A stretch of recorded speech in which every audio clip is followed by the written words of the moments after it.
All right, welcome to the Now You See TV. We got big news for you guys today. The Freemasons are at it again. We have all the proof that you need to know right now.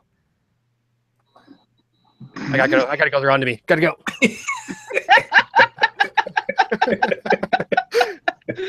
I gotta go. They're on to me. I can hear him at the door.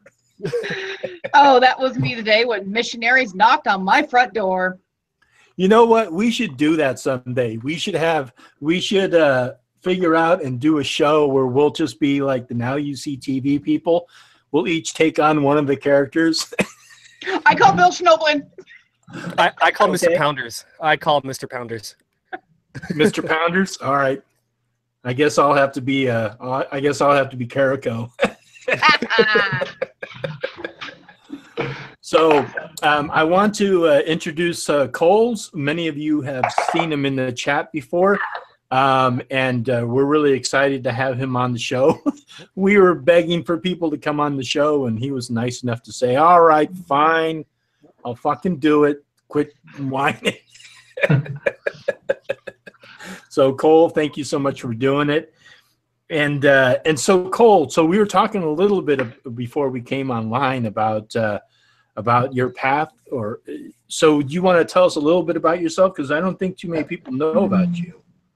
Yeah, I practice Celtic polytheism, and I mean, mostly the Gaelic gods, mostly like Danu, and consider like my patron goddess. And then what else? Basically, I practice like it's basically like Wicca kind of, because my practice is basically based on Scott Cunningham's like solitary Wiccan book, the Solitary Practitioner. Sorry. Mm-hmm. Yeah. So. Yeah, that's pretty much it. Nothing that exciting though, really. Nothing too exciting. Nothing too exciting, but yeah. I actually like Scott Cunningham's books. I mean, he's one of those writers who I didn't read too much when I was first starting out. But then later on, I started reading him, and he's interesting. I really like some of his books, and I think especially the one book that he did, the Wicca for the Solitary Practitioner. At the time that it came out, I think it was in 1988 when it came out. Well, what it did was it really opened up an avenue for a lot of people who felt like the only way that they could actually study Wicca was to actually join a group. And so he wrote that book for the Solitary Practitioner. And so a lot of people started saying, hey, you know what? I can actually just sort of form my own practice, and I don't have to join a group. And so I think that opened up a whole another area for people that could explore and find and connect with whatever deities or whatever paths that they wanted to, without feeling like they had to join a coven. right. So it sounds like you work with like the Irish Pantheon. Yeah, the Irish Pantheon. Yeah, mostly Danu, but I also I also work maybe with some of the other ones, like Bridget and some of the others, but mostly Danu. Mm-hmm. Cool. I try to like study all of them though, but like Angus Og is the Irish god, or is the he's basically the god of love. Mm-hmm. He can turn into like birds and stuff, and Mm-hmm. there's not like a lot about like the Irish Pantheon like in books, but there's like enough to where you can know like a little bit about each one of them. Mm-hmm. So you kind of just have to read a whole lot of stuff and kind of like figure it out. Kind of figure it out for yourself, because not everything's there. It seems like most pagan paths, regardless of what path it is, 90% involves reading. It's like 90% reading, 9% practicing what it is, and then 1% just goofing off. Yeah. I like doing the 1%. Yeah, right. Exactly. It's that 1% that's so exciting. So yeah, well, there's a lot of stories. So who were some of the authors who you read? Like, have you read Lady Charlotte Guest? No, I haven't read that. It's okay. Yeah, because Lady Charlotte Guest, she wrote some good tales, like on especially Cuchulainn of Merhevne. That's the one book that she has, and then another one is I think it's called Celtic God and Goddesses. Right. But yeah, so she wrote down a lot of those stories. I'll have to check that out. But one of the authors I can't even pronounce his name, but he's a druid, but it's I can't even pronounce his name. His last name's Serith. Serth. Well, and how does he spell his first name? Ceisiwr. He's pretty popular with like the druids and that sort of stuff. Like he's got this book right here. It's a oh yeah, I read that. Oh, I love that book. I got some other ones, but that's like my favorite book. This is my favorite book right here. Yeah, I'm right up there with you, man. Same thing. Lots of little notes there and everything. So yeah. Yeah, I like that book because it's got like all kinds of little prayers in it for like whatever. I think it's like all kinds of different various things, right? Yeah, and there's even like I don't remember what part it's in, but there's even one where it kind of tells you, it kind of gives you like ideas on how to make your own prayers too. So you can kind of like use parts of that. You could even use like parts of the prayers and then make up parts of your own, even. But it's up to you. It's kind of cool, but some of these in here are really cool. Yeah, I think that's one of the nicest things about most pagan paths is that it's pretty much to kind of like build your own, do your own thing. Yeah. Nice. It's like there's no really right way to do anything, and there's no church or no particular instructions that you have to follow or do to do it, quote unquote, right. Yeah. So cool. Yeah. Well, all right. So let's see, who do we got in the chat? We got Cece. Hello, Cece. We got Star Dancer. Hey, Star Dancer. Travis. Hey, Travis. How's it going? Robert. Kawaii's Witch. Moat is in a hotel in New York. Oh, okay. Well, thanks for joining us. Let me see. And Ray's a Village. Hey, Ray's. How's it going? And Dragon Queen. Hey, Dragon Queen. So cool. So, all right, Cole. So you pretty much know the drill. What we'll do is we'll watch a video, and then if there's anything you want to comment on, or any of us want to comment on, we'll pause the video and then comment on it. And back to our good old favorite law enforcement guide to satanic cults. And I have to share my screen. And let me know if there's any problem with the audio. Let me see. Let me screen share. So while you're getting that all set up, you guys have all heard of the Universal Life Church, right? Mm-hmm. Yeah. So in case anyone out there does not know, it's where you can go online and get ordained to become a minister. But what you may not know is you can go on their website and order what is called a Master of Wicca package. In that, you'll get a certificate saying that you are a Master of Wicca. You'll get a copy of Scott Cunningham's Wicca, a guide for the solitary practitioner. You'll also get a Wiccan bumper sticker. And best of all, you'll get a Wiccan clergy badge. All for the low price of $33. Wow. What a deal. You can become a master in Wicca for just $33.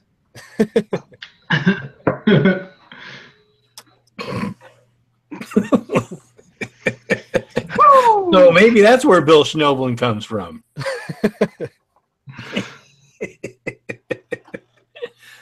So, all right. So we all set. Can everybody see the screen?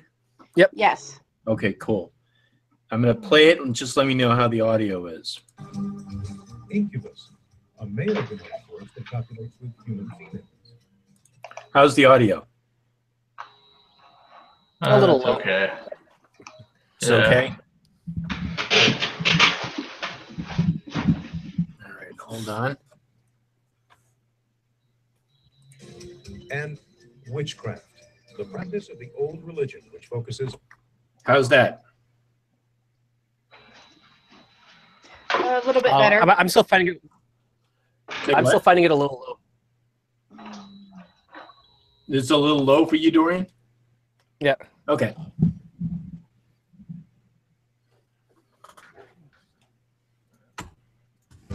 Incubus, a male demonic force that copulates with human females. How's that? Oh, sounds good to me. Yeah, that sounds good. Okay. All right. And witchcraft, the practice of the old religion which focuses on the goddess in her many forms.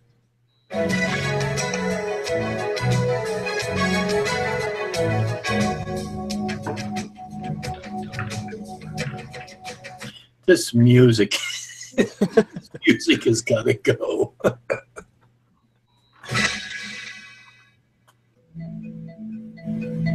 Perhaps one of the most despicable crimes in general, and in particular among Satanists, is that involving a child. In every Oh. denomination, there are reports and investigations of satanic crime and satanic ritual abuse. Which have never actually happened. There's been accusations of it. People are accused of it, but it actually hasn't happened. More than 2 million American children each year are reported missing, many of them too young to be runaways. In addition, more than 5,000 unidentifiable bodies of children are found annually in the United States. Physical abuse was a part of keeping me silent. My fingers were burned on a stove. I was forced to watch pets killed and put in an oven, and I was told that if I talked, the same thing would happen to me.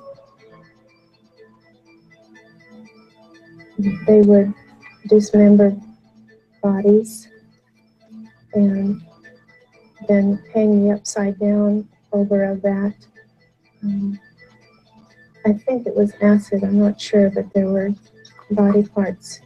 And they told me they would lower me into the acid if I ever talked about this.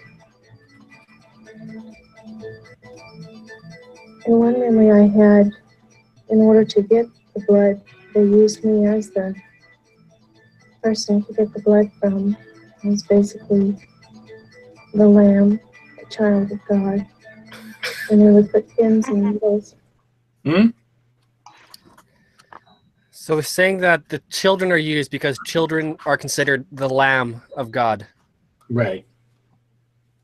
Wouldn't it just be easier to use a lamb as an actual lamb, like in the Old Testament? Yeah, it would. I mean,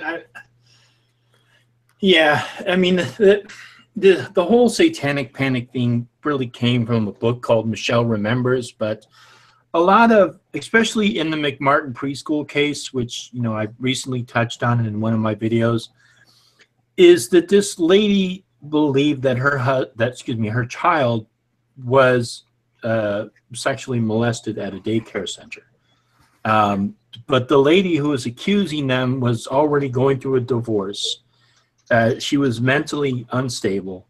The child just told these incredible stories, like they would be flushed down toilets into a cave where, you know, these molestations supposedly happened, that there were sharks that were involved. There was one where she believed that there was actual witches flying on brooms. I mean, there was these really fantastic stories that came about, which was all dismissed. However, the reason why the case really kind of dragged on was there was one particular case where they felt there was a sexual molestation that had happened. And this is what the case was focused on. All this other stuff about this crazy ritual stuff, it's all turns out to be bogus nonsense. Crimes are crimes. It doesn't matter who does them. If you're a Catholic priest or a satanic priest, it doesn't matter. If you're molesting a child or sexually being inappropriate with another person, that's a crime. And it doesn't matter who you are. You know, you shouldn't be doing that. And if you are doing it, you should suffer the consequences for committing those crimes. But all this other stuff that these people throw in who are usually, you know, either crying out for attention or mentally unstable, like in the McMartin preschool, I believe the lady's name was Judy Johnson. You know, this stuff, it just detracts from stuff that's actually going on, you know. I mean, I'm sure you all have heard of Harvey Weinstein. He's been in the news lately. Yep. Oh, yeah.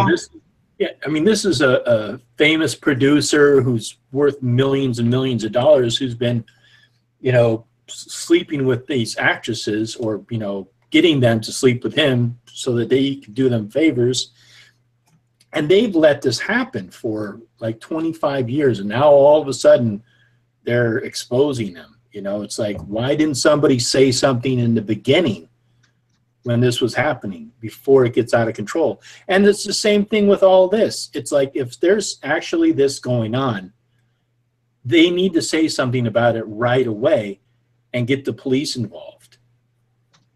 You know, don't wait till like 20 years or 30 years later and say, oh, this happened to me. It's like, no, do it right now. So anyhow, anybody else want to say something about that? Or? Well, one thing I watched a documentary on was a lot of these people that, like that whole hypnosis thing where they bring back repressed memories. A lot of times it was proven that the people suggesting what happened actually created the memories for the people. So the people believed it happened, but it was just a bad person, like hypnotizing them, being all, so how did this happen? It was like, oh yes, this is how it happened. Okay, well, was he wearing this? Oh yes, he was wearing this. And it was just made up memories that were put into their head. Mm-hmm. Yeah. Yeah, and there was, yeah, exactly. And then there was, you know, there was an interview of a child that was done by a oh shoot, what was the name of the group? I think it was a parental group that was started from the McMartin preschool case, who believed in satanic ritual abuse, like David Carrico and his wife. But she interviewed one of the girls from the daycare center, from the Oak Hill Daycare Center, and she was kind of pushing the kid to put certain things together, like, you know, the sexual organs of a man and the sexual organs of a woman, and then like, who was this and who was that. And so so the kids started to sort of put it together. And kids don't exactly understand what they're saying and what they're doing when the adults in there with them talking about all this stuff, because they kind of understand the adult wants them to say certain things, and the kids pick up on that and then begin to talk about it that way. So it's really difficult.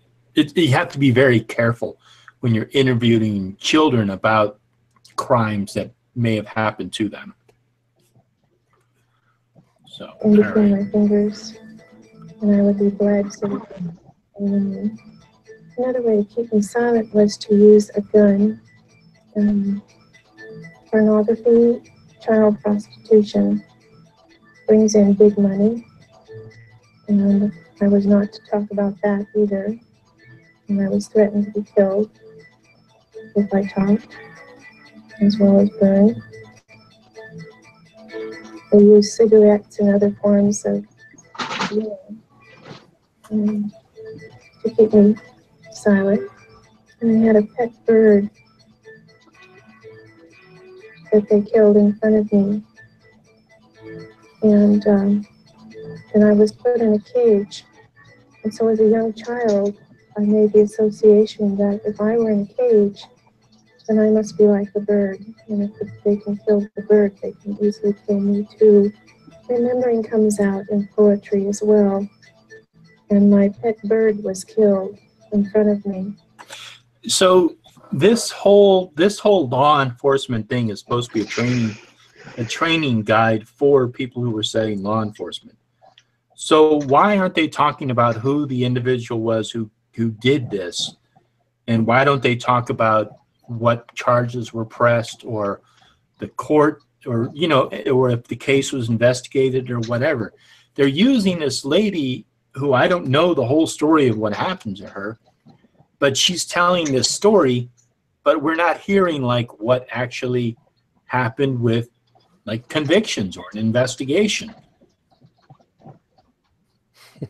So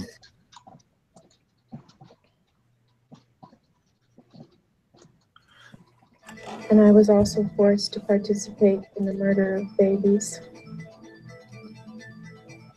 And so I wrote a poem about not being able to talk about that.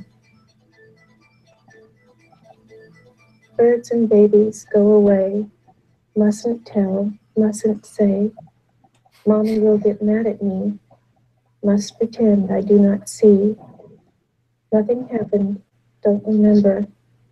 Helter skelter, now dismember. Witches chant and babies burn. Mustn't talk, it will be my turn.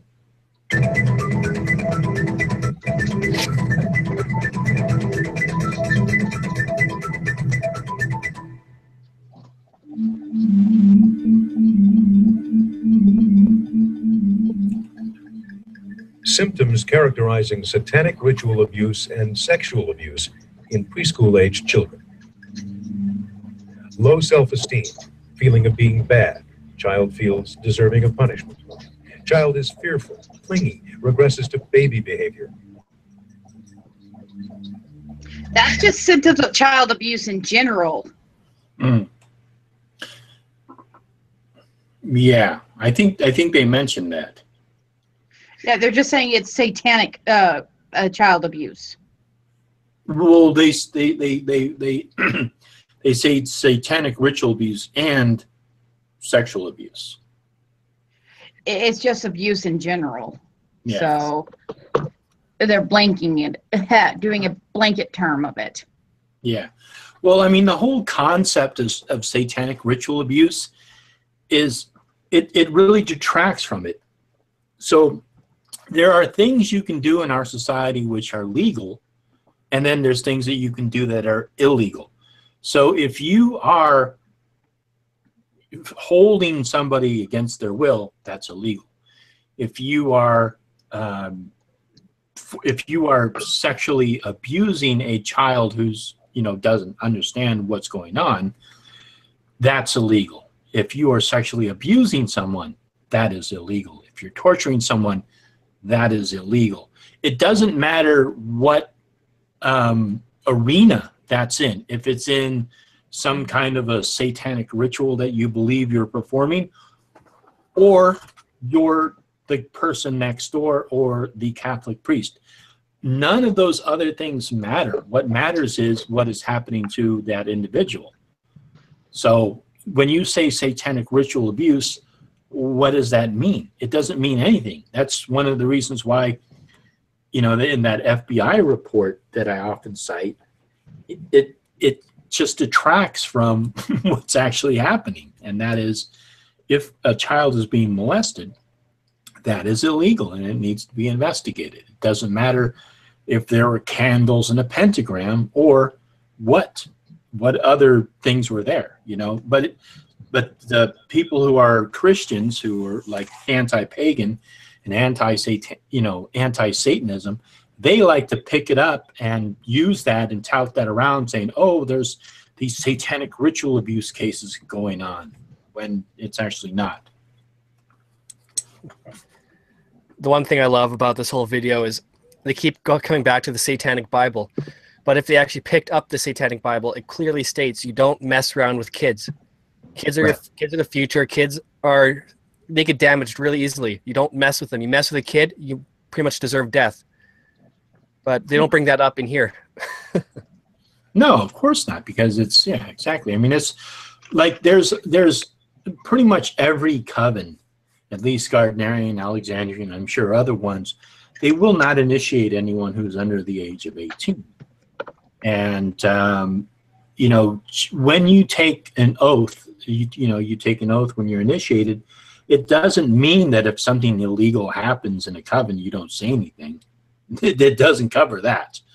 If somebody's doing something illegal in a coven, you should take it to the police. It doesn't matter, you know, if you took an oath or not. Oaths don't cover that, because that's one of the things that now you see TV likes to say that, oh, they take these oaths and so they can't say anything if they witness anything in a circle. It's like, no. Bullshit. That's not what an oath covers. So anyhow, I always hate this part of these programs because it just pulls at your heartstrings, and I hate it. But anyhow, let's get on with it. Separation anxiety. The child is angry and aggressive. Boy, this is sounding like me when I was a kid. Child acts wild, uncontrolled, hyperactive. Yes, that was definitely me. The child acts wild, uncontrolled, hyperactive. The child is accident-prone or deliberately hurts himself. The child is negativistic, resistant to authority. Man, this is like me to a T.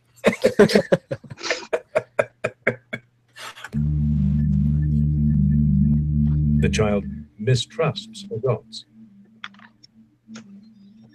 I mistrust adults, and I'm an adult. What the shit? Yeah, really. What does that mean? I still don't trust adults. And we are adults. The child is over-compliant with authority. Wait, doesn't that conflict with the other one? Yes. Doesn't accept authority, and then is over compliant with it. Right. It doesn't. And then over pleasing with adults. Pleasing with adults. The child has rapid mood changes. The child is I do too. That's called PMS. If you're a kid and you're having PMS, Well, some premature young. really young. drawn, does not play, or plays in a lethargic or unfocused way.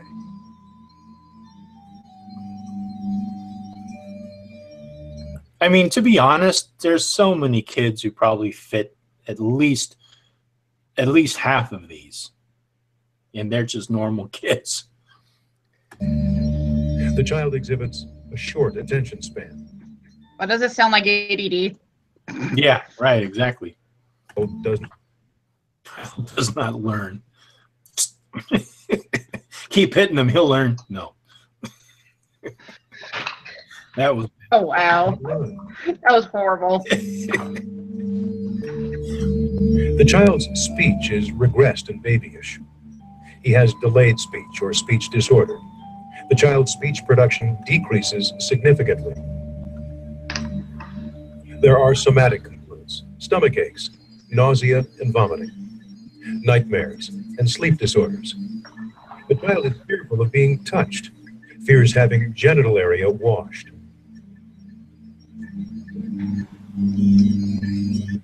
The child touches his genitals or masturbates excessively. Oh, yeah, that was me. Oh, dear Lord. You know, half of what he's explaining is what generally children do sometimes, except for maybe this part. But at the same time, it's just like you just explained about 90% of what most of us did in our childhood, not liking anyone touching us, not liking being around people, not us being lethargic or not wanting to play. It just sounds like some of the normal behaviors as well of some children. Not all children are the same. I know kids that have learning disabilities. I did myself. For a while, I had a semi-okay speech, and then it started going downhill when I had to speak out loud to people, when I had to go into class and speak, do public speaking. my speech went from being generally okay and understandable at my home to I had to be in speech therapy because I couldn't pronounce certain words. I still have issues with it today. But sorry. Oh, that's okay. Did you? Is there more or? Not really. Just go on. Oh, okay. Or tries to insert fingers into his rectum. The child pulls down his pants, pulls up her dress, or takes off clothes inappropriately. The child touches others sexually or asks for sex. Yeah, that would be unusual. Yeah, I mean, I think you definitely, if your kid's exhibiting that, maybe take him to a child psychologist. Yeah. Because especially kids, they don't understand. See, that's the thing that, like, you know, like, was it Mambla or Nambla? These people who, you know, they want to promote sexual activity between minors and adults. I'm completely against it. First of all, because kids just, they don't quite understand what sex is. When you're an adult, you understand what it is. And so that's why I think, I mean, if you're a 16-year-old kid and you're with another little 16-year-old kid, yeah, that I can understand. But if you're an adult with a kid, I don't, you know, children just don't quite understand what sex is. You know, it takes a while after you've gone through puberty to actually figure out kind of what sex is and start exploring it.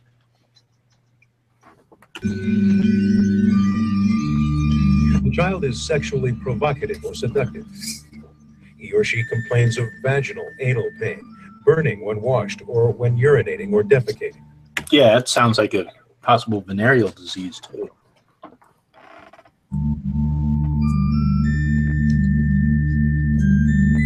Semen or bloodstains are found on the child's underwear. Detailed and age-inappropriate understanding of sexual behavior. Hints about sexual activity. The child complains that an adult or older child is bothering them. A reference to blood or white stuff in genital area. A statement that someone had removed the child's clothing. A statement that an older child or adult exposed themselves to the child.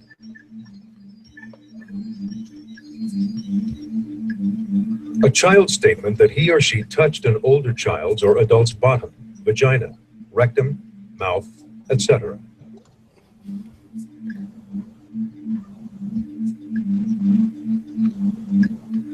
A statement that an older child or adult touched or penetrated the child's bottom, vagina, rectum, mouth, etc.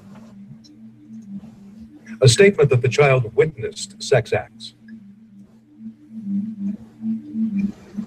On medical examination, relaxed sphincter control, anal or rectal lacerations or scarring.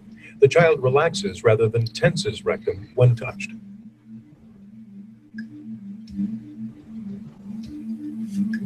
On medical examination, enlargement of vaginal opening, vaginal laceration or scarring in girls, sore penis in boys, blood or trauma in the genital area. Do they have to have this pentagram image in the background so that people can keep associating it with the stuff that they're... Because a lot of the stuff that they're talking about, I'm sure everybody's feeling is just disturbing, you know? Just... Yeah. I like how they just went from the beginning, though. Like, the start of this whole thing was like, is your child misbehaving in any way? Satanic abuse. Is your child have gone to her for syphilis? Satanic abuse.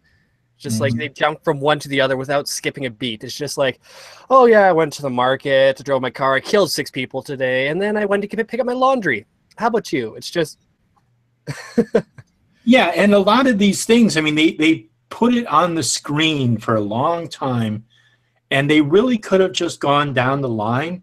A lot of the stuff they're repeating, you know, and it's just, it's really unnecessary. I mean, it's really... I'm really getting the sense that they're just really trying to push this. They have another agenda just besides training police officers to be aware of things. Because if they're really, if they're really training police officers to be aware of things, they would be giving like bullet points with these things, you know, like this is what they would have. They would not keep repeating certain things, like, you know, all the stuff they keep repeating. Oh, I agree with you 100%. Damn venereal disease.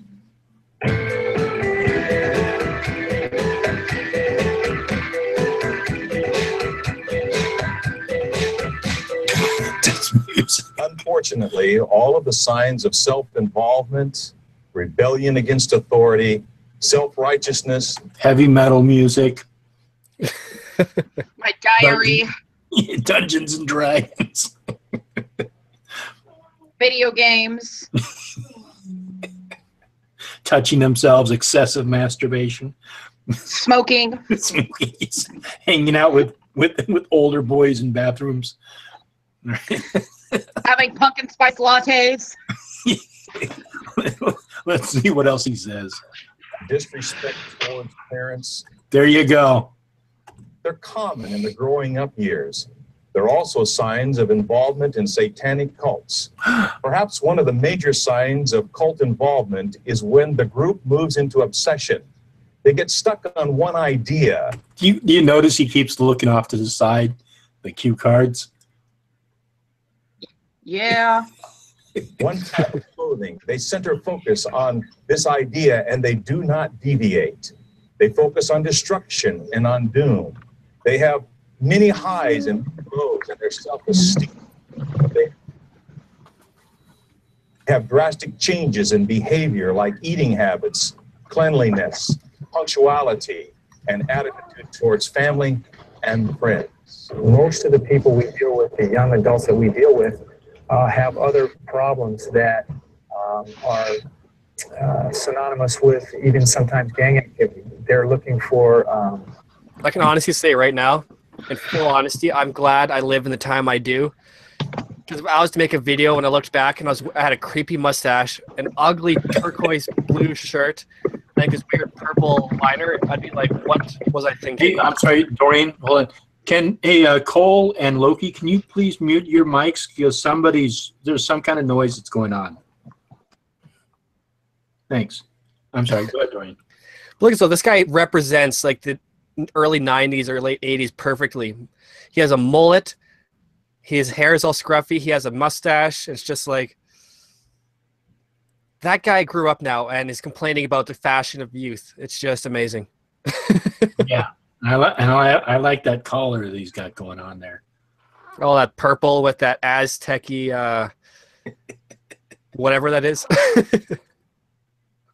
things that they may not have at home. They're looking for self-esteem. They're looking for something that they can belong to. And a lot of times these kids start out innocently enough trying to get into something that they feel that they're wanted. And people will form them and make their opinions to the point where they're really involved in satanic activity.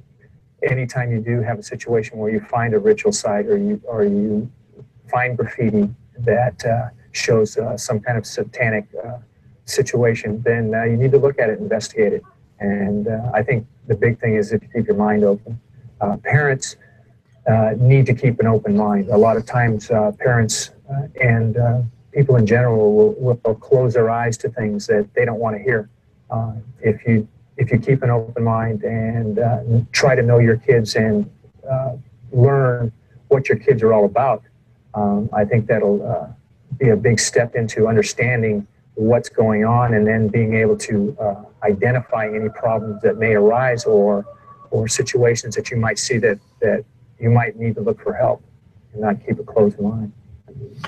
You know, it's so funny. Back in the 80s, there were a lot of parents who were like completely against, especially heavy metal music and Dungeons and Dragons and all these stuff, that a lot of this satanic panic spread. And these parents were very concerned. I mean, they were like thinking that they were, you know, looking out in the best interest of their kids, and these, you know, like little Jimmy's starting to play Dungeons and Dragons and listen to that heavy metal music, and pretty soon he's going to be running around with a satanic cult and sacrificing babies.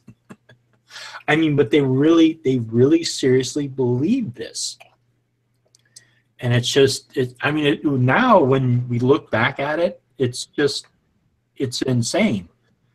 And, I've often said this, I see a lot of parallels today with other things in our society, especially everybody's a Nazi and everybody's a white supremacist and everybody's a white nationalist. And it's a lot of the very same thing. It's this, they see it, and well, everybody's talking about it and it must be true. All these things, it must be true. And it's this, just because there's a preponderance of people talking about things doesn't make it actually true. You have to look at the facts. The facts, like, are there actually these things happening? And if these things are actually happening, then that's something to be concerned about. But if just people are just generating talk about stuff that's going on, well, maybe it's not really happening, or maybe people are projecting or seeing stuff that just isn't there. I agree. I remember when I used to go visit my grandma back in the late 90s, and I was huge into Pokemon and Yu-Gi-Oh! But I was always told I could never play with that around her because she believed that playing with Pokemon cards or Yu-Gi-Oh! Cards would lead me into Satanism. Yep. And it did, see? Look where you are now. Am I the only one that had grandparents that were like, nope, we're going to buy you more Pokemon cards. Nope, let's watch Digimon. Nope, let's do this. And my grandmother was freaking Mormon, okay? I mean, I never had to worry about the whole satanic panic that I can recall when I was a kid, even living in a small town. But well, how old were you in the 80s, Loki? Okay, I was born in 86, but still, Okay. Even in the early 90s, it was still, 90s up until maybe 98, 99, it was still a big taboo to be anything besides Christian or Catholic or Jewish.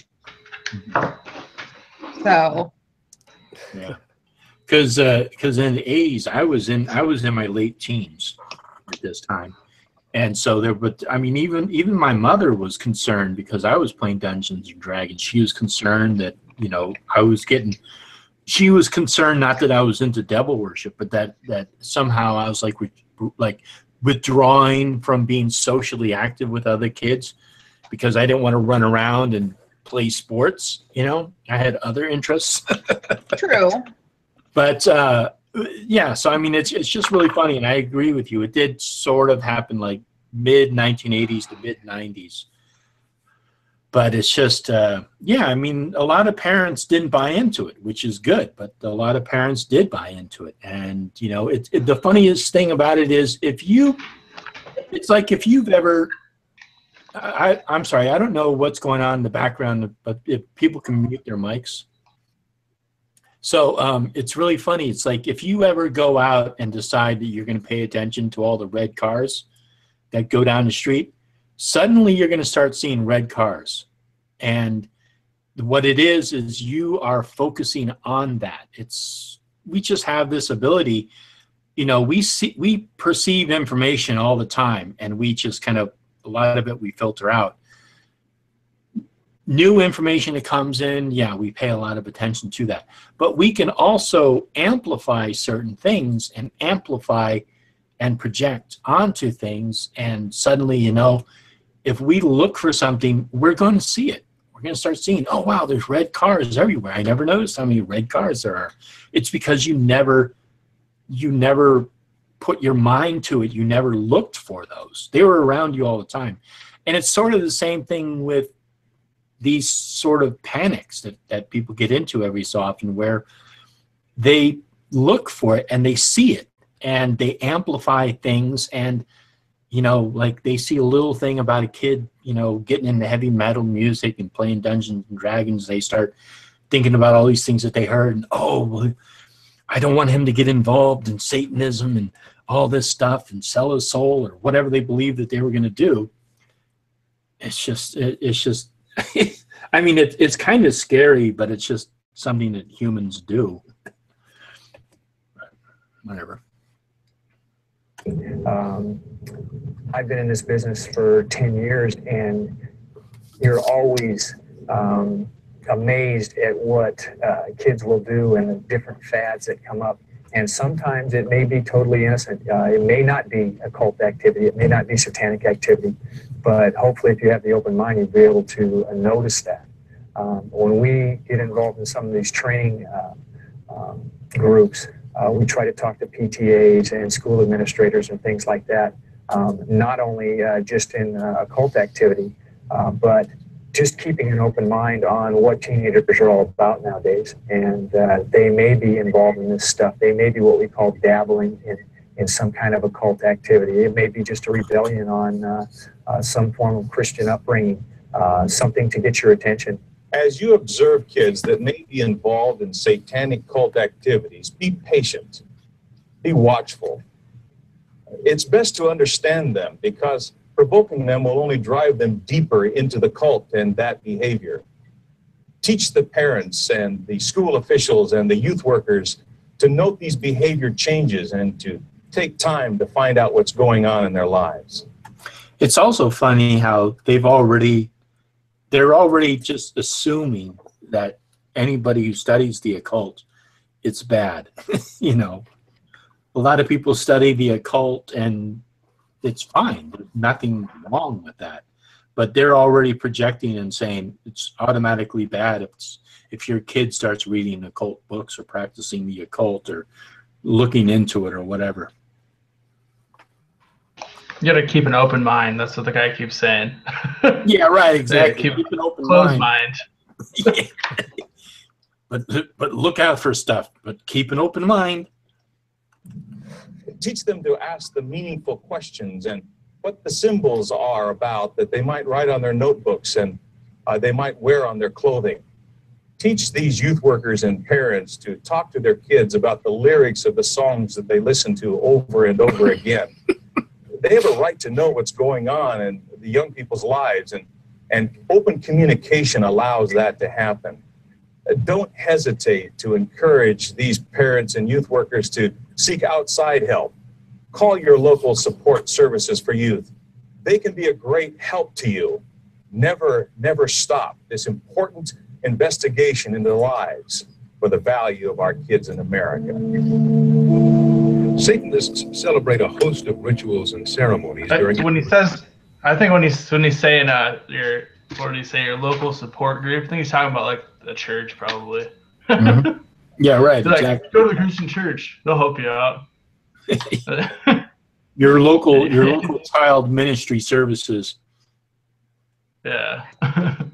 It just feels like it's like, well, if you don't believe God, if you don't go to church and all this, there's probably something wrong with your children. You need to get them fixed immediately. It's kind of what it's sounding like. Yeah. It's more of a PSA of make sure your kids don't become Satanists. Make sure they only follow Christ, because that's what matters to the law. Exactly. Do you guys want to make a bet right now? Because he has satanic calendar. Do you want to bet that they're all the Wiccan holidays?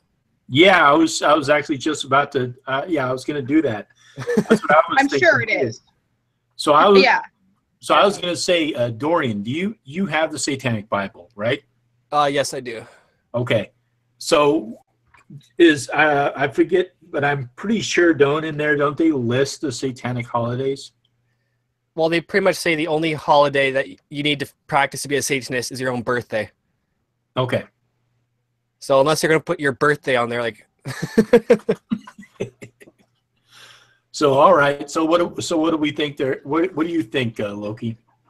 It's going to be all the pagan and Wiccan holidays in there. It's going to be like Halloween's going to be in there as well, just as Halloween.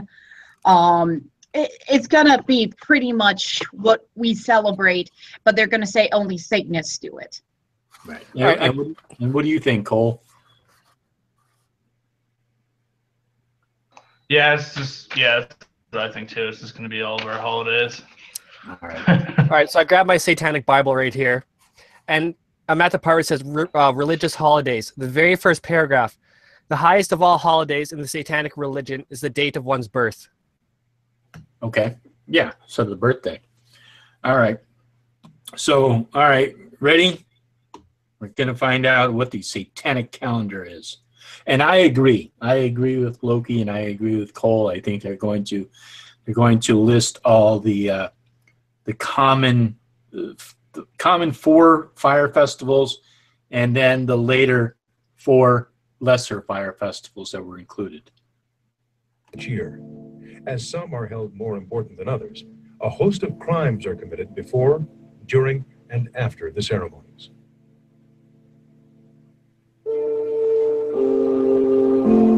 On January 7th, the celebration of St. Winebald is... Oh, wow. They threw us a curveball. I've never even fucking heard of this one. Does anybody know anything about this? I'm looking for it right now. I've never heard of it. I don't know they had satanic saints, but I thought that was in Catholicism, but January celebration. But, you know, if you've ever looked at like all the saints' days, there are, it seems like every single day, and even a couple doubled up, are saint days. So you can pretty much find every day is a saint day. I'll hold here, Dorian. Oh no, I'm just reading it right now in the Satanic Bible. You got Halloween, you got your birthday, and that I can't speak German. Walpurgis night. Walpurgisnacht. Yeah. And all I'm reading is it was just a nun who went off and did her own thing, like, or a priest. And I'm trying to find out why it's a holiday, but so far it's just a place of pilgrimage. She's Walpurgis night. Walpurgisnacht. Yeah.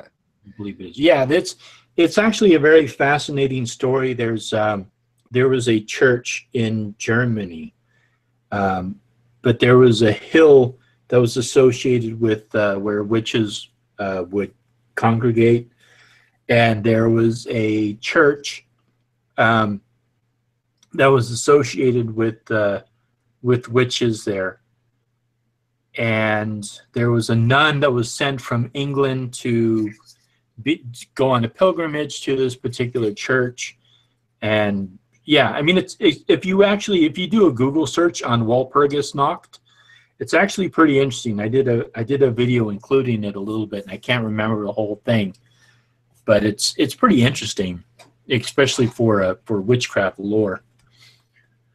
All right, well, let's see what else he's going to put on this satanic calendar. It is a blood ritual and animal or human sacrifice, including surgical dismemberment, and they're completed with males between the ages of 15 and 33 years of age. I'm going to look this up now. That's a very, very specific. I've never, ever heard of this. Satanic revels are held on January 17th. Okay, another curveball. A lot of stuff happening in January. Oh, that one is not in the Satanic Bible at all. The sexual type of ritual, anal, oral, and vaginal activities are found with female victims ranging from 7 to 17 years of age. Wow, again, very specific.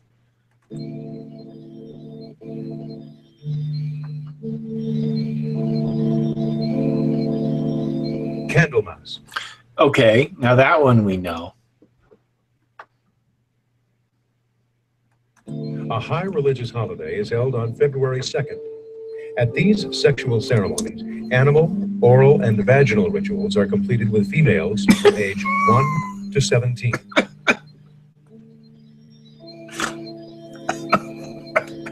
February 25th signals Beltane, a blood ceremony. Wow, they really got this wrong.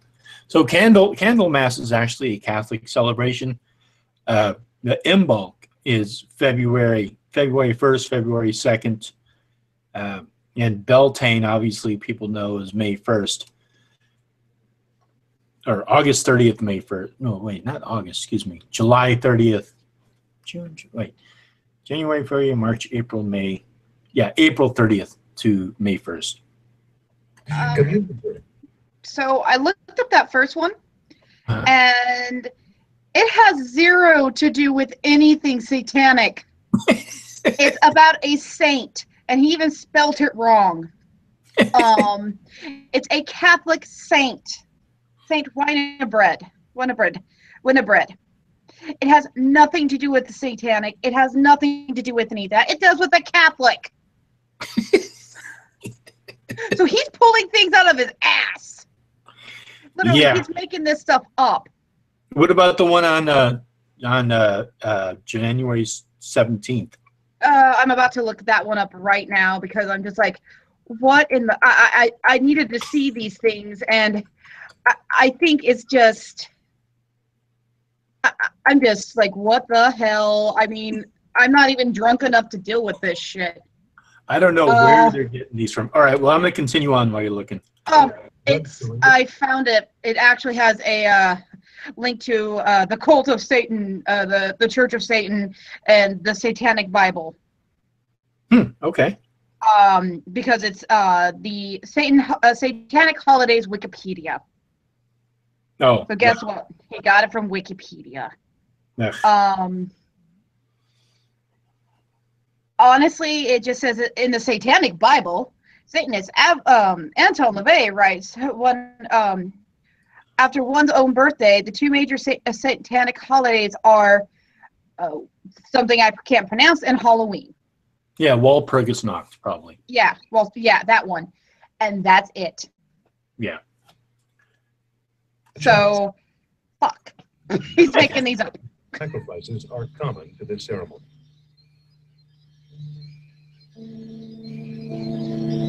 The celebration of St. Icatath is held on March 1st. Another Catholic. Yeah, we don't even have to look these up. These are bullshit. During the blood ceremony, human blood from devotees of any age and any sex is consumed for strength and as homage to demons. So, but one thing obviously we're all aware of, but I'm just going to point it out anyhow. This is a law enforcement guide. This is a training thing. So if you're just a police officer who's, you know, maybe you have to attend this for whatever reason, you know, for training purposes. You don't know anything about the occult. You don't have any friends who study it. You have never read a book or anything. Everything that this person is telling you, you're just going to assume is correct. Oh, yeah. You know, so that's the most disturbing part of this, is that this information is being given to people who probably don't know any better. You know, you can't blame them because they're just assuming that all this information is correct. I wonder if any of those cops are like old, like Catholic school kids, and they like know all these Catholic holidays, and they're like, "Wait a minute, this is a bunch of bullshit." Yeah, you know what, Cole? You're probably right. I bet you there's probably a large percentage of them that are kind of like, "Wait a second, that doesn't sound right." But there is also this belief that Satanists reverse everything. So they could think, oh, well, yeah, they use certain saint days and then probably like, you know, invert everything, because that's one of the other things that a lot of people believe that Satanists do, is just invert like the mass, make it a black mass and all this other nonsense. That's what it may be doing. That's what he may be doing.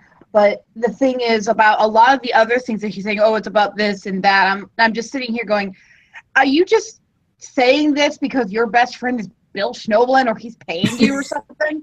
Because anyone who knows these holidays, even people who I know that aren't pagan, know that certain holidays, my Christian freaking coworkers, are like, no, that's probably when you worship the full moon or you worship the harvest or something.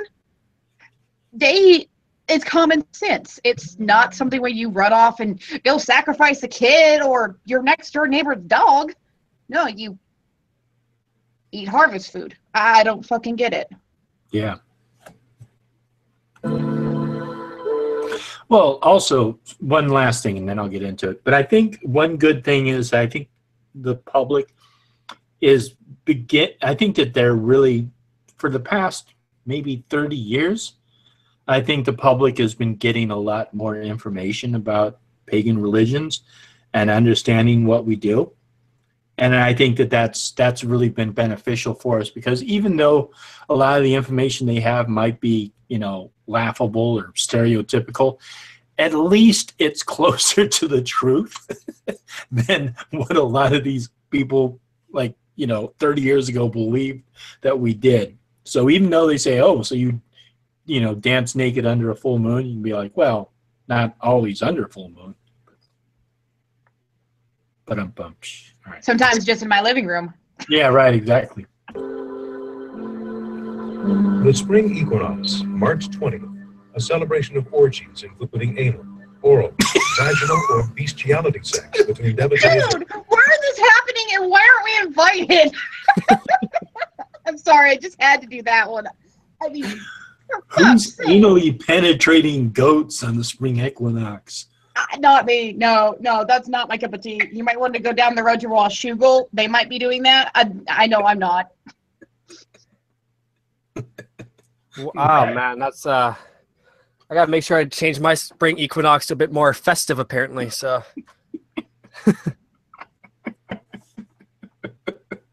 And they're so specific with it. They're anal and vaginal intercourse between the ages of 1 and 17. Bestiality. It's like, man, that is so specific. It's like, it's Halloween. I would like to anally penetrate this goat, but gosh, we don't do that until the spring. Oh dear God! Nope, can't do that till the spring. I guess. Quick, somebody get me a snowman or something. Look, a pumpkin will do. A pumpkin will do. Hey, wait. Let me travel to Australia. It's spring down there. Oh fuck! So specific. Any age and any sex. Sacrifices are common. April 21st to the 26th is the time of preparation for the grand climax. Kidnappings of women. Why does that sound like something that happens in a bedroom? Yeah, really. Grand climax. The one thing everybody wants to achieve. Yeah, that one sounds like a lot of fun. Yes. You have to hit that right spot for a grand climax. Common. Thus, the victims are held until April 26th to May 1st. A demure ceremony for corpus de ball. Age group includes infants and females up to 25 years of age. So they don't kidnap any females over the age of 25? So does that mean that when you go in to kidnap a woman, all she has to do is just say, oh, well, I'm 26, so. Sweet, I'm out of the age group of death. Woohoo! Being old rocks. Are you going to kidnap me for the grand climax? Well, I'm 26 years old, so. Well, I'm 30, honey. I don't think I can qualify for that anymore. Wow. The one time you want to be over 25. Because you don't get a die, somebody else does. You have to go back and anally penetrate a goat. Oh, God.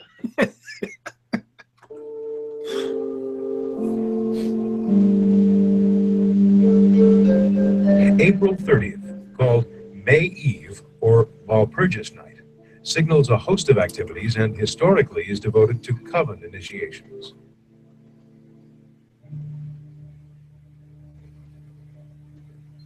June 2nd brings about anti-Christian ceremonies using blessed wafers and blood mixtures for many. Wow, that is so generic. Yep. That's like I can't think of anything. Let's just have a whole day dedicated to everything anti-Christian. Well, I mean, to be fair, it's only one day a year. The other days of the year, you're like, hey, Christian, come over here. I like you. You're a good guy. June 2nd comes around, you fucking Christians, I hate you.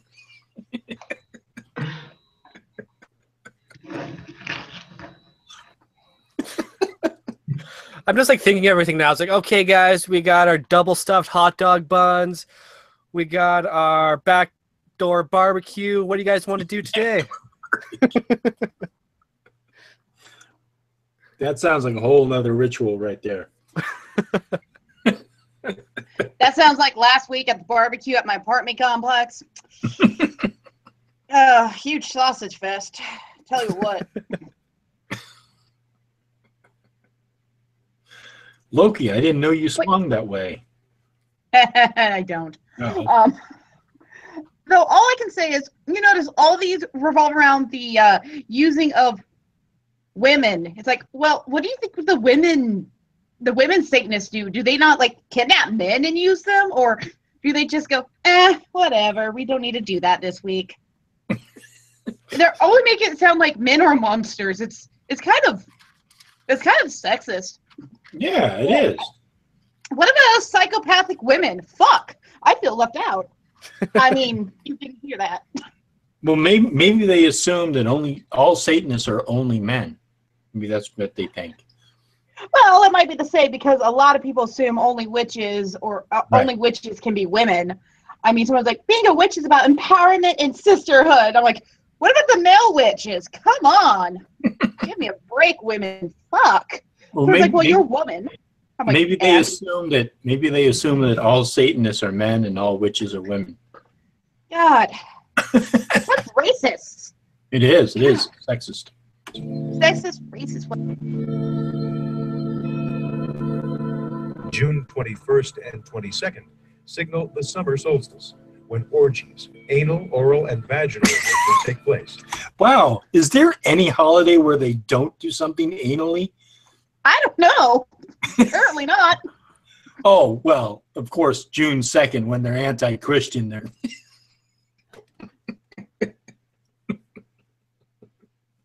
So pretty much all holidays, they're into anal stuff except for June 2nd, where they just hate Christians.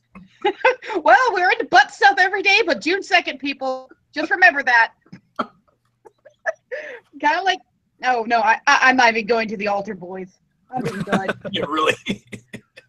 So I wonder what age group is for the summer solstice. Any age, any sex.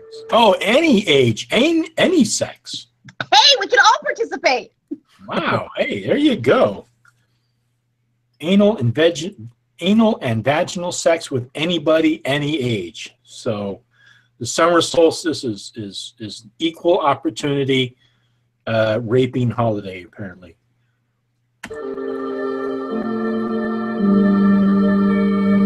Demon revels are held on July 1st. What? Sex with demons. Oh, sex with demons. Oh, good. Wait, what? You can have sex with them? Shit, I thought I was just using them to kill people. Who wants to bet that it involves anal and vaginal sex with demons? Probably. So who has a spare demon? We need to know. Your mother-in-law does not count as a demon. Human and animals, primarily large dogs, take place with devotees of any age or any sex. Dogs of all animals. Yep. Anally raping dogs. Well, goats can't get it all the time, so you gotta use a dog. Yeah, I guess so. July 20th to the 27th signals the time for additional kidnappings and holdings of victims for the July 26th Grand Climax and August Eve festivities, which include sacrifices. Oh, this is unbelievable. Do they honestly believe that? I mean, even for the Satanic Panic, this is just kind of over the top. Do they actually believe that people were going around kidnapping people and holding them for what, like a month? If they really were, there would have been a lot more missing people. There would have been a lot more things going on that we don't know about. I'm pretty sure that this is just this person's excuse of why so many people are missing, not the fact that there's human trafficking or sick, twisted bastards out there that do actual stuff and not this.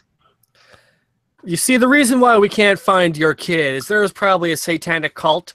We're going to give up looking, and satanic cults. That's it. Goodbye. Yeah. That's pretty much their excuse. Yeah. I hate to say it. He's giving an excuse for lazy police work. Yeah. And they're being held for the grand climax. So. I thought they already had the grand climax one time this year. They have it twice a year, I guess. That's a duplicate. Well, if they have it twice a year, then this next one would be not so grand climax. The grand climax and the double dip. So. Fake set. It's a faking climax. You're right. Satanic revels occur on August 3rd, with its sexual orgies with females from 7 to 17 years. So this one involves satanic revels with females between age of 7 and 17. So if you're over 18, you're off the hook. Don't worry about it. Years of age.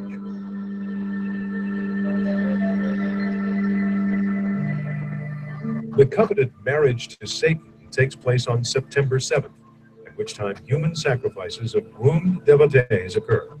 The age group is female, 1 to 17 years of age.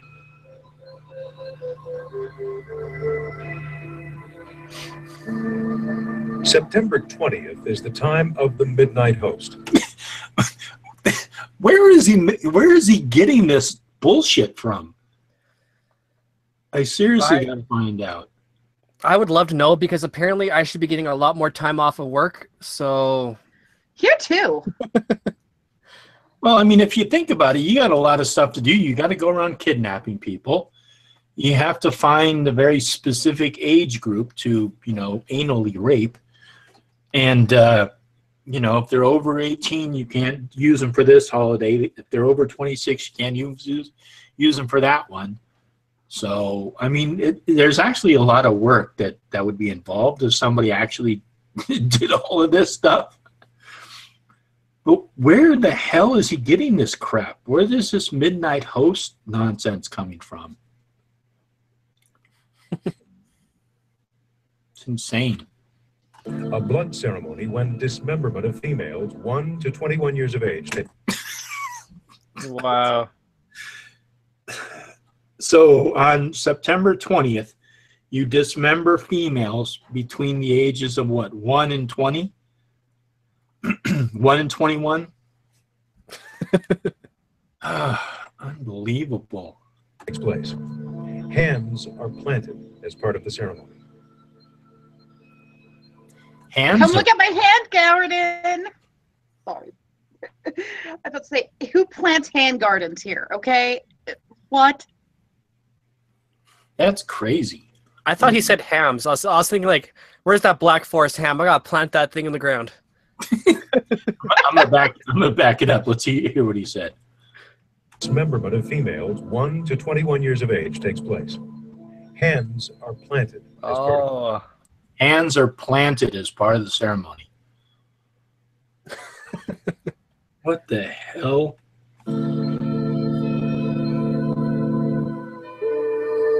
September 22nd, or Michaelmas, entails anal, oral, and vaginal orgies. It also bestiality with any age or sex devotees. Okay, all of these holidays involve anal activity.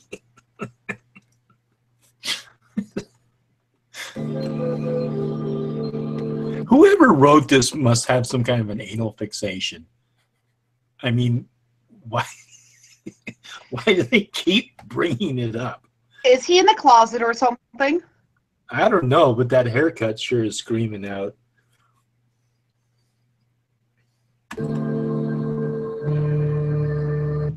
October 29th to the 31st, Samhain, or Halloween celebration, is a high unholy day.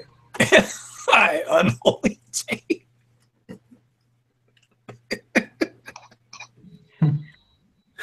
Oh, man.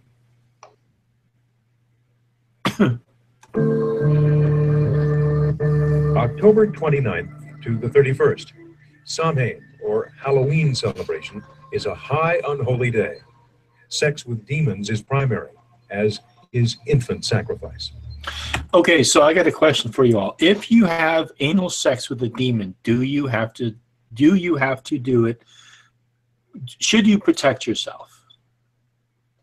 I think No. so. Okay. What'd you say, Dorian?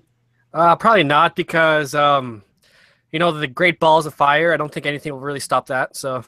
Mm-hmm. Yeah, because I'm okay. So this is the way I'm thinking about it. Okay, so demons aren't of this world, so they don't transmit venereal diseases. So I think you could get away with unprotected sex with a demon. However, if you are going to have sex with that woman that you kidnapped between the age of 1 and 21, and you do anally have sex with her, you probably should use protection. I think it depends on the demon. Like, if you have a relationship with a demon, then like you know that they don't have venereal disease, then you're probably good. Well, what if it's one of those demons that likes to sleep around? Yeah, then you probably should. But I guess if you're in a committed relationship with a demon, it's okay.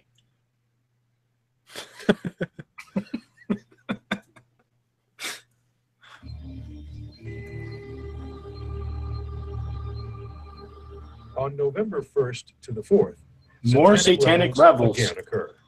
Anal, oral, and vaginal sexual activities take place with females from 7 to 17 years of age.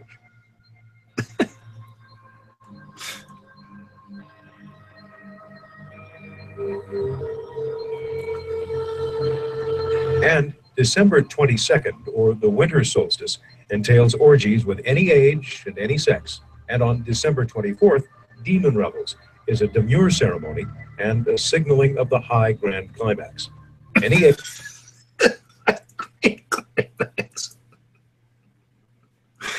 So how did it begin? It began with the great climax, right? Yeah. Then it went to the grand climax, and now we're at the high grand climax. So when do we get the great high grand climax?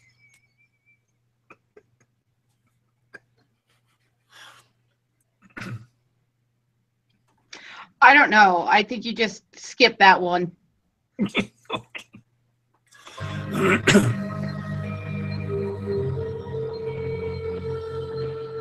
And December 22nd, or the winter solstice, entails orgies with any age and any sex. And on December 24th, demon revels is a demure ceremony and a signaling of the high grand climax.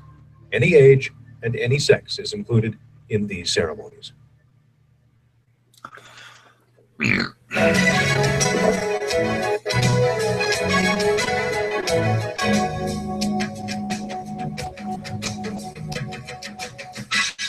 So Richard Ramirez was a serial killer.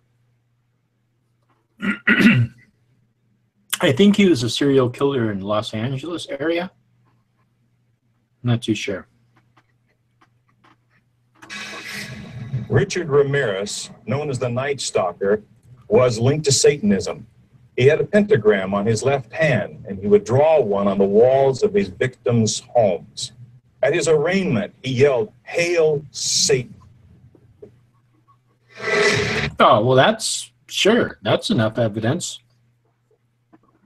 He's obviously a Satanist.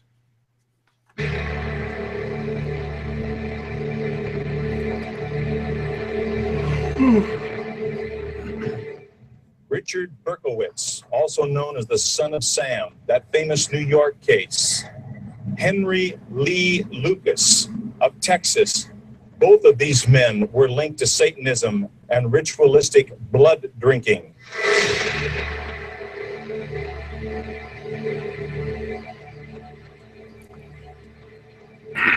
Stanley Dean Baker of Massachusetts.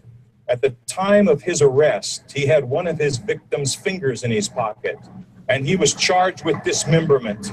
He stabbed his victim 27 times, and he ate his heart. Yeah. Don't exactly understand what that has to do with the occult or Satanism, but yeah.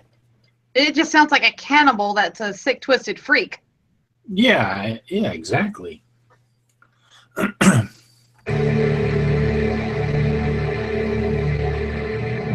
Ricky Casso of New York.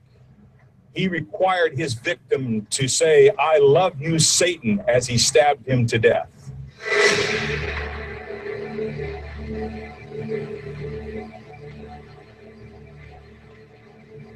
Carl Drew from Massachusetts. His satanic cult killed a 20-year-old woman, decapitated her, they kicked her head around, and then later he had sex with her body.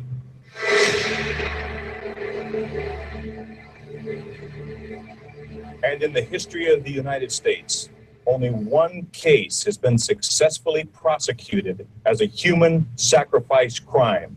That is the case of Clifford St. Joseph. Okay, the way we broke the St. Joseph case was through information received through some sharp patrol officer work. A couple of our patrol units that operated in what we call our Southern District responded to what was a drunken party, that appeared to be a drunken party. And hold on, I want to write this person's name down. Of Clifford St. Joseph. Okay, the way we broke her body.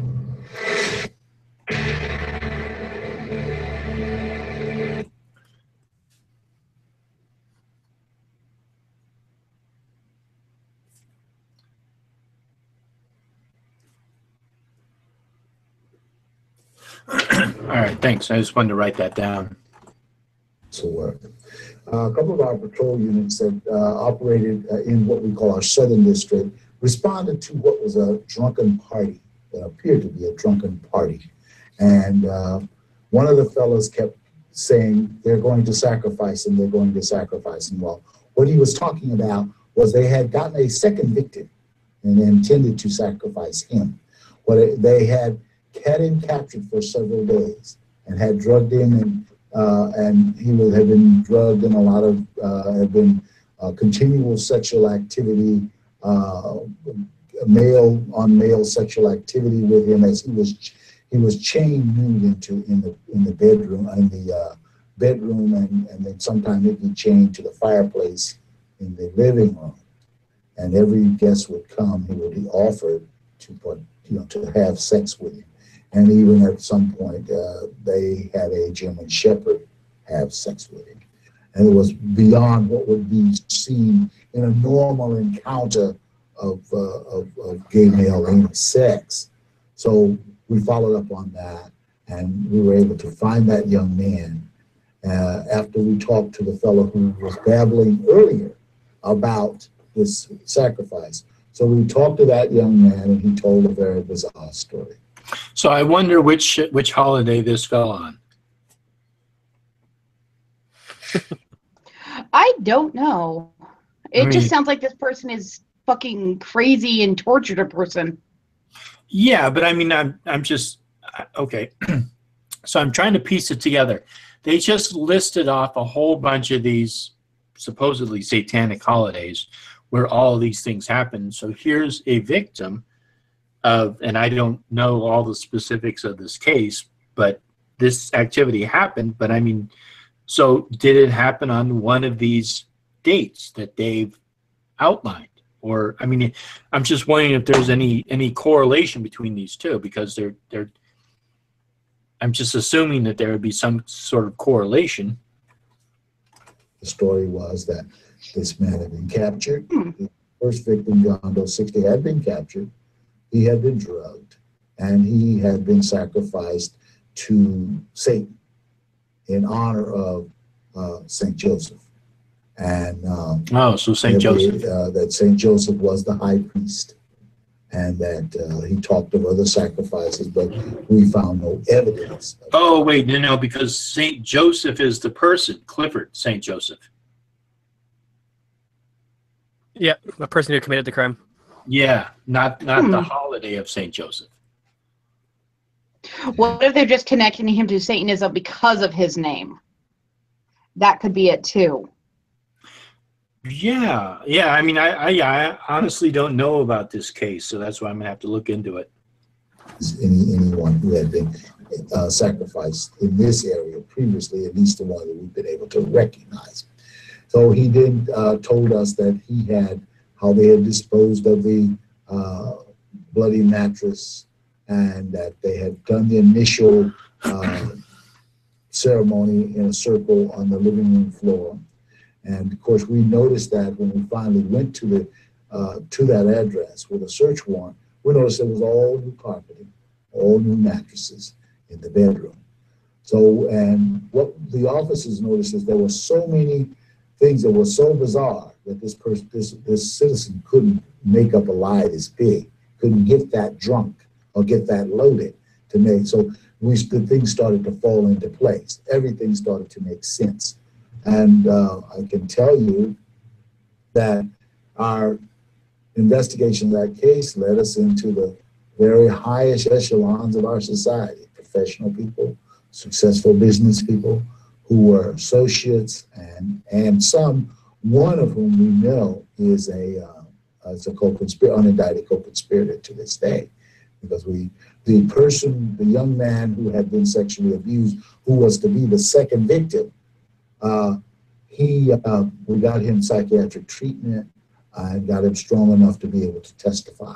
And he testified to all the things, the ritual that had gone on before his day of reckoning, to where he was to be sacrificed himself. And it is a very precise procedure of what he eats, what he is given to drink, and that he's kept in a sedated condition for several days prior to the ritual.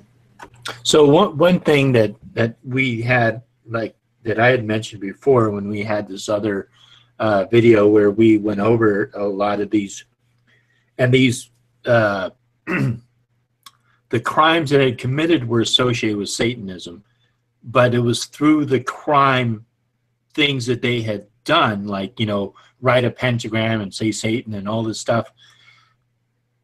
That's not an actual ritual. That's not like an actual satanic ritual. It's sometimes these psychotic people associate things, like they just believe it's, you know, Satan, and so they'll say that Satan made them do it, or they'll carve pentagrams on people or do things like that.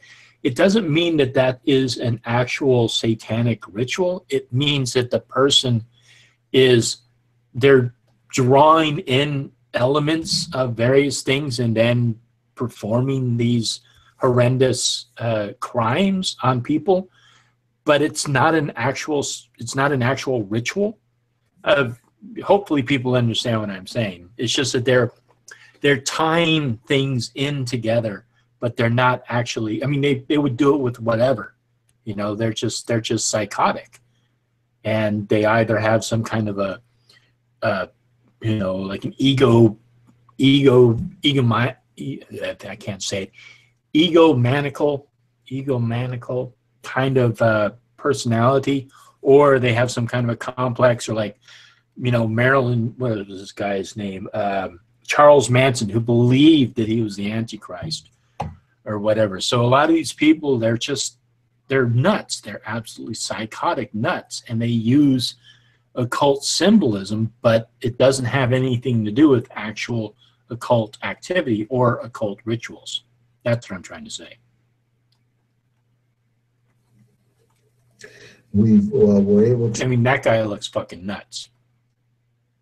To prosecute St. Joseph by using evidence, physical evidence, because he was clever enough not to test, to give us a statement. At least the statement he gave us was innocuous. He was very clever in what he said and how he said it. But one of the things we were able to do is corroborate the two young men, and with physical evidence. One, for example, we rolled that new rug back and the new carpeting, pulled it back, did a luminol check on the premises, and there was blood everywhere. And when we did the luminol examination of the premises, we found the kind of blood that we expected to find. Because as I told you, the body was almost devoid of blood. And we knew that wherever this had taken place, there had to be a lot of blood. So in the cracks and crevices of the hardwood floor beneath the carpeting, even there were small blood spatterings on the walls, the lower part of the French doors, despite the fact of a thorough cleanup that had been ordered by St. Joseph after they disposed of the body. They deliberetely picked and carefully picked the John Doe 60 and the young man who was to be the second victim. And we were told that this is the habit. Nobody's going to ever look for these people. They're the kinds of people, and there are lots of them around nowadays, where drifters, people don't have any real ties, and they were able to lure both the John Doe 60 and the other intended victim with the lure of drugs. There were a great deal of drugs, and they were very plentiful. And that was one of the lures that they were able to entice young men to these areas to look them over to see if they were possible suitable characters to be persons to be sacrificed. What was the sentence for St. Joseph, and how is that all going? His appeal has been, St. Joseph's sentence he was convicted of first-degree murder, and his sentence was life without possibility of parole. And it is going fine. His case has been upheld all the way up the line. So it was a successful prosecution, good solid evidence, and it all started, helped to solve that case with some patrol officers being really sharp and following through on something that they saw that was unusual, and not discounting a person as being just a crazy, drunk, hyped up kid. That they took the time to say, hey, wait a minute, it's too many unusual things going on here. Let's if we don't know, let us call somebody who may know. And then by doing that, they gave us the lead that we needed to break that case. On ritualistic, satanic, cult kinds of crimes, you'll see a lot of unexplained behavior.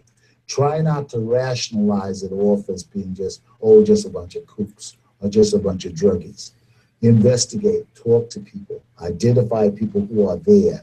Ask those persons who appear to be really loaded, book them as drunk, book them as under the influence, call the detectives and ask. Look for unusual kinds of weapons, unusual kinds of cuts or wounds. And for example, a single wound, none of the wounds when you looked at the body of John Doe 60, just as a layperson, none of these wounds would kill him. Even the carving of the pentagram into his chest, he'd bleed, but this wouldn't kill him. And there was the fact that you have a dead body and there's no blood. There's some blood on the body, but there's no blood in and around the scene. Secondary scenes, because they either got to get rid of the body, they got to get rid of it somehow. So we have to be very aware of anything unusual. Follow through on it. Call in help. Don't be embarrassed to say, hey, look, I don't quite know what's going on here. Call in the detectives, and they in turn for it. Wouldn't that be like one of the first things you do is to ask for help from experts? You'd think so. Yeah. I would hope. Yeah. Call in experts who know how to. I also kind of don't like number 4 because they're looking for the unusual. It seems like they're kind of like looking for something to tie things together, whereas to me that just sounds like something that you wouldn't want to do. You'd actually want to do it in the reverse. You'd want to let just certain things come together. You wouldn't want to look for certain things. You'd want to, you know what I mean? It just doesn't seem like how you would want to conduct an investigation. I mean, if there's something that's unusual that jumps out at you, yeah, that's definitely important. But you wouldn't want to try to find unusual things. Who recognize some of these things.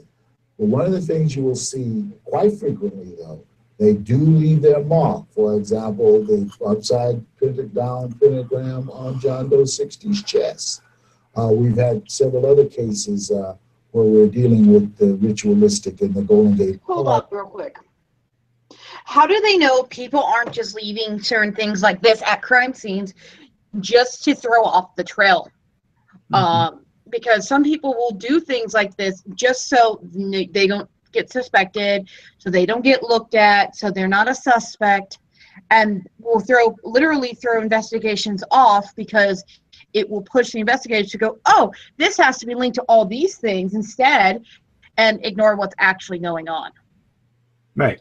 Yeah, that's a good point. Yeah, that's kind of like, it's kind of like the Charlie Manson case. You know, he had those girls go and kill that couple, and then, you know, like write them with the blood. You know, what was it? Like fuck niggers and oh no, it was they were writing stuff like Nazis and Helter Skelter, and basically what they were doing is they were trying to, Charles Manson was trying to incite a race war, and so he had this white couple killed and then tried to make it look like a group of black nationalists had come in there and purposely killed these people because they were white. Yeah.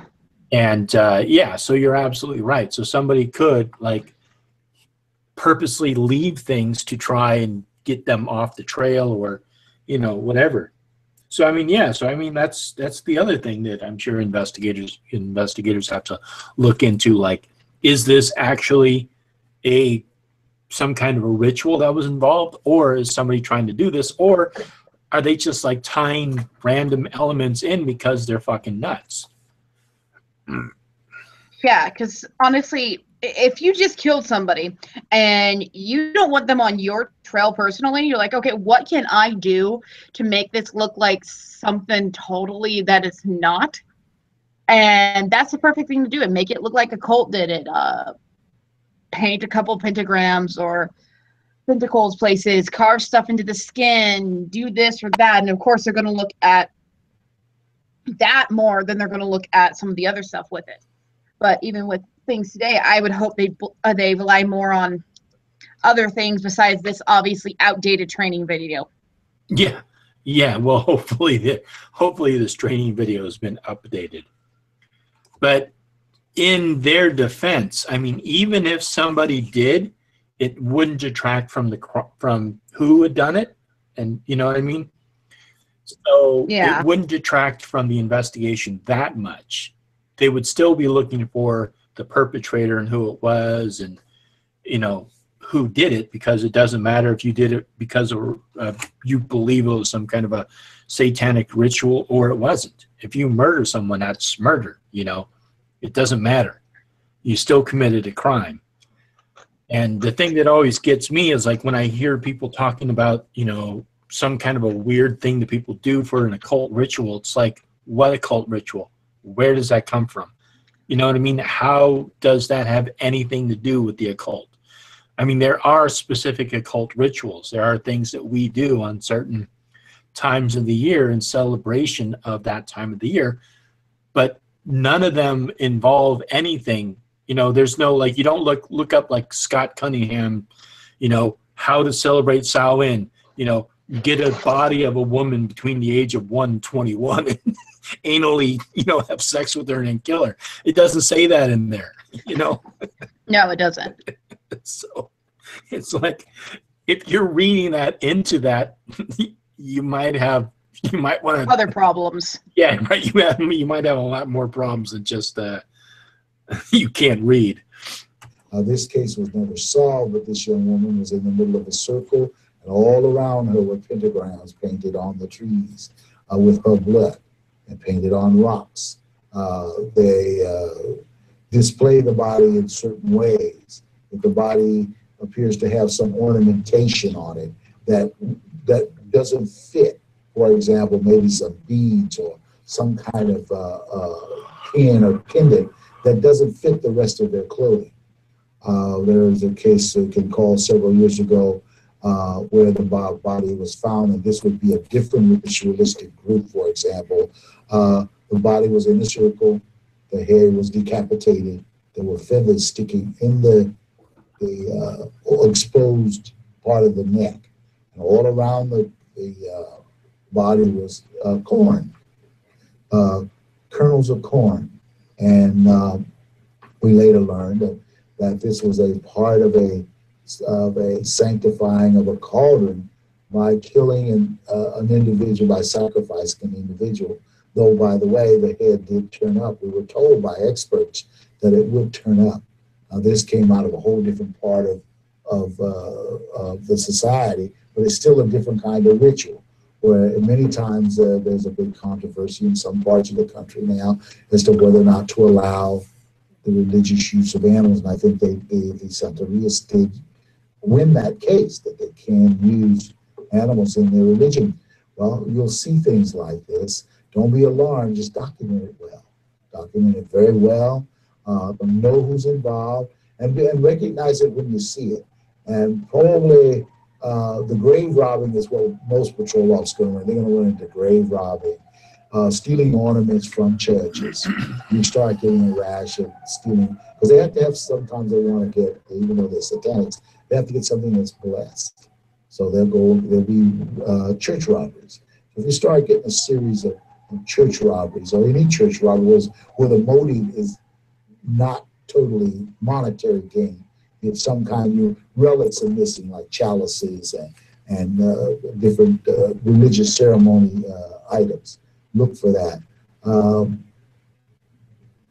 Other things I can think of now is that they also deal with certain animal horns and parts and stuff like that, certain statuaries that you'll find on a premises, and the bodies that appear to be part goat, part human, all in a man, part man in body, and you'll see lots of candles. Oh, you mean like Greek gods?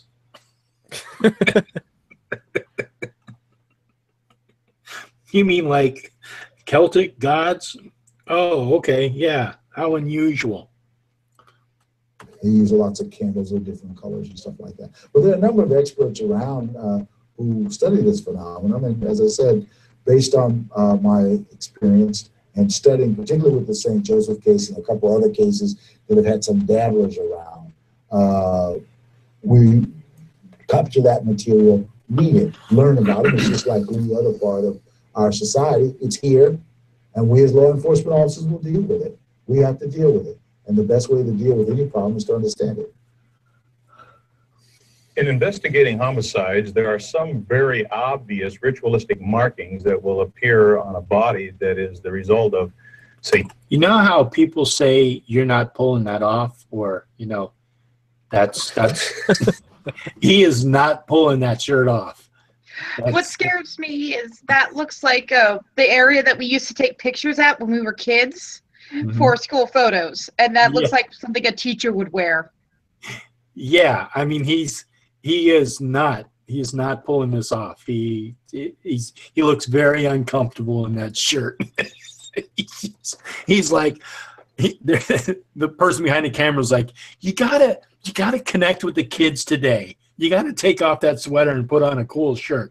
Here, try this on. He's like, no, I don't want to. You got to be hip, Gramps. He looks so uncomfortable in that shirt. Oh, that shirt just reminds me of an Olive Grove and stuff like that. I think you guys have an Olive Garden in America, right? Yes. Yes. Mm-hmm. Holy cow! Sorry. I just realized it looks like the wallpaper from there. Sorry. Oh, is that right? Satanic killings, but some of the markings are a little more subtle. And so what we're going to do is give you an illustration of this on our model, and also retrace some of the markings that were in the St. Joseph's case.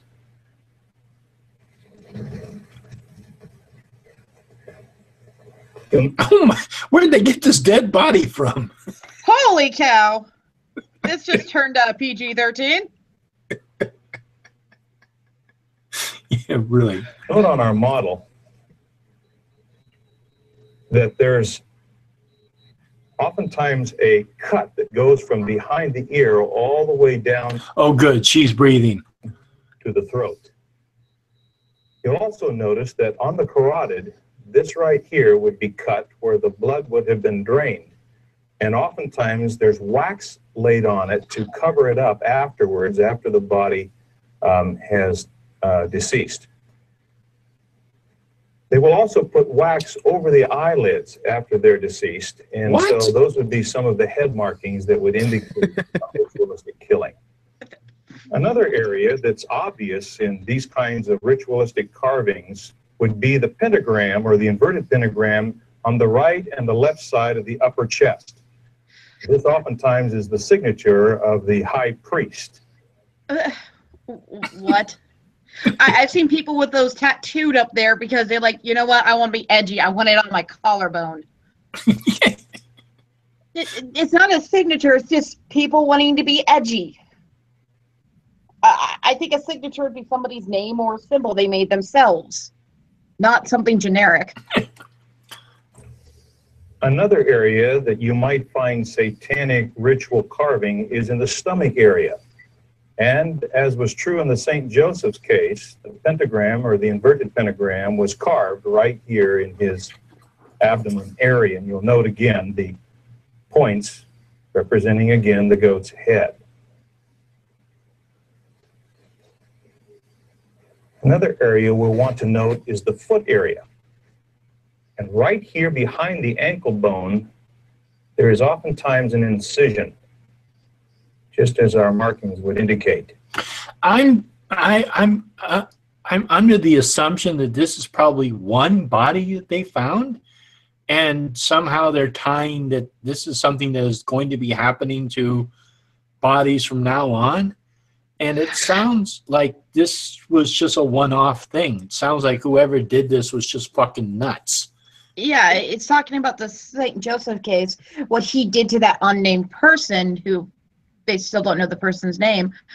And this is all the markings and all the cuts and everything that he did to that person. Right. And they're assuming that that happens with all real all killings that have to do with if you're a Satanist. Right. And so let's assume that you are a part of this huge network of, let's say, some kind of a satanic underground organization that is going around kidnapping people and actually sacrificing them to Satan because you believe it causes you to gain mortality or power or whatever you think it does. Wouldn't you go out of your way to make sure it doesn't look like a satanic ritual? I mean, it seems like you would want to do the complete opposite. You would want it, you know what I mean? You would want it to seem like it was just like an accidental, random thing. So you wouldn't want to use anything that made it appear like it was satanic. You wouldn't carve the body with satanic symbols, you know? No, you'd make it look like a complete, utter accident, like you had nothing to do with it. And that would, again, just like some people do this to throw police off the trail, it would throw the police off the trail if it doesn't have any of these markings. Exactly, exactly. And beyond that, on the bottom of the foot, they will sometimes cut the flesh and peel it back. Ugh. And so you'll also note that. Another thing that is oftentimes done in ritualistic homicides is a penis is placed inside the mouth of the deceased person. Ugh. Okay, whose penis? Okay, do they just find a random penis and put it in there, or what? Is it real? Is it fake? Tell us. I don't know. I mean, it's that one case. I mean, whatever. This guy was just sick. This St. Joseph guy, he was just fucking sick. I think he pleaded insanity. I honestly think this guy belongs locked up in a straitjacket and never let out. Yeah, I mean, I'm totally pro death penalty. I think there are some people in our society that we can just do without. We don't need to support them in jail feeding them, clothing them, and having them exercise and watch TV. I think people like this, we can lethally inject, and I'll be able to sleep at night with a clear conscience. Now, I'm with you there. Yeah, there's some people that just there's no reason to keep them around. They're just sick. look at the body of a person such as this, please note each and every one of these markings. You might just see one of the markings. It could be just the carotid, or it might be just the marks behind the ankle, or as obvious as the pentagram. But whatever it is, if you look just a little bit deeper, ask a few more questions, and note to the investigators more information, it could lead to the solution of other crimes that have been just passively sitting on the desk without any clues. Maybe you think your community is immune to these satanic crimes. Well, it's not. The next victim might show up tomorrow on the beat. It could be in your community, or it could be in a major city or a small rural. Remember, Satanists are everywhere. They could be anyone. Area. Could be a member of your family. Could be someone you know. I challenge you to investigate each crime just a little bit deeper. Let's stop this heinous crime that's going on in the name of the devil. Let's stop it before it takes another victim. Let's stop the Richard Ramirez's and the Clifford St. Joseph's before they kill one more innocent person. Remember, they could be a member of your church. How about they just stop criminals in general? I mean, I'd be good with that. I don't care what the criminals do, just stop the damn criminals, because, damn, I don't care what religion they are. If they're out killing people, they need to be caught. Yeah. Yeah, exactly. Well, that was disturbing towards the end there. Yeah, but we finally got through it. So, yay. We did it. Yeah. Yes, exactly. We made it. We survived. So, Yep. yeah, I mean, that was just, it was just, those holidays were just insane. And I don't know where they got them from, because usually, like we said at the beginning, most of the time when they talk about these satanic calendars, they usually talk about the traditional 8 ones, and then maybe they throw in, like, Walpurgisnacht, which is Beltane, or, the birthday. All right. Yeah, I guess that guy at the park or whatever, he has like a whole bunch of stuff that he did, and he was claiming that he was getting death threats and all kinds of junk. And then I guess he just made up a bunch of shit, and then like a couple years later he ended up getting hit by a truck, and then or something weird. But oh, I really? guess that's what you get for making up a bunch of lies and shit. Yeah. Karma, I guess. Yeah, well, I wouldn't doubt it, but yeah, I mean that's. Yeah, I mean that. Wow. All right. Well, thank you all. Let me see. Who did we have in the chat? We had Leon Vanek. He was in. Hey, how's it going, Leon? Luna. So yeah, that was glad we finally got through that. And Stu, thank you so much for joining us. It was a pleasure to get to know you more and to find out about you. So, and I think maybe we'll just end it just a couple of minutes early. Do we have any announcements that we need to make, Dorian or Loki? I can't think of any. No, I think we're all good. I think we're good.